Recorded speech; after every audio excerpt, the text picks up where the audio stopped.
It was a big win. A&T is a good team. I mean, they play hard. They didn't give up.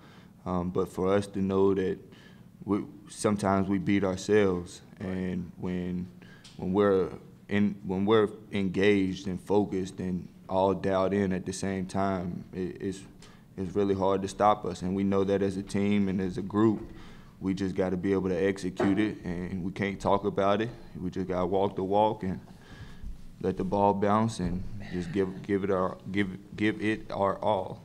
Even though we're not shooting well, does not mean we can't win a game.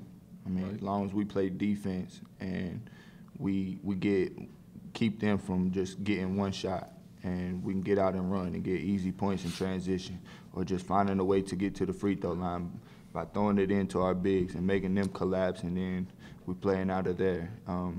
We learned a lot from Georgia Tech. I mean, I would rather lose early in the season than late, and our team knew that. We lost before. We know that we kind of gave it away, but like we did tonight, we bounced back and moved forward, put it behind us, and we're gonna keep grinding. And I thought even the Georgia Tech loss, I thought we defended well enough to win. We just had a tough offensive night, but that's the goal. I mean, your question was your answer. As crazy as that may sound, but that's what you're trying to do, is be in a 40-minute squad. Some of our guys, in terms of their age, I think they're starting to understand the more you get into a season, the more chances a team has to watch you on film. So if you snuck up on somebody in the first 5, 6, 7 games of the season, you start getting into that next phase, games 12 through 18, you're not going to sneak up on anybody anymore. So now it puts a premium on execution. And execution is a 5-man thing versus playmaking is a 1-man thing. And the best teams find a way to get playmaking off of their execution, meaning that you're doing things right, and then all of a sudden the guy gets a chance to go do what he does best.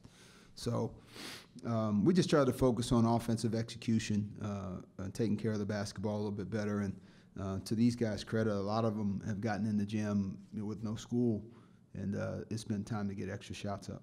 Those other stats, I mean, that's him. He's a stat sheet filler. To get, I think, 7 assists, 1 turnover is a tremendous line for a point guard. And the best part about him is when he gets a rebound, the break starts, because you don't have to worry about him outletting the ball to anybody else. I mean, when a point guard's a really good rebounder, it really, really triggers your fast break and those ball aheads and finding open guys ahead of them. So he's taken advantage of this little time, this break time, in terms of getting in the gym. So a lot of credit to him.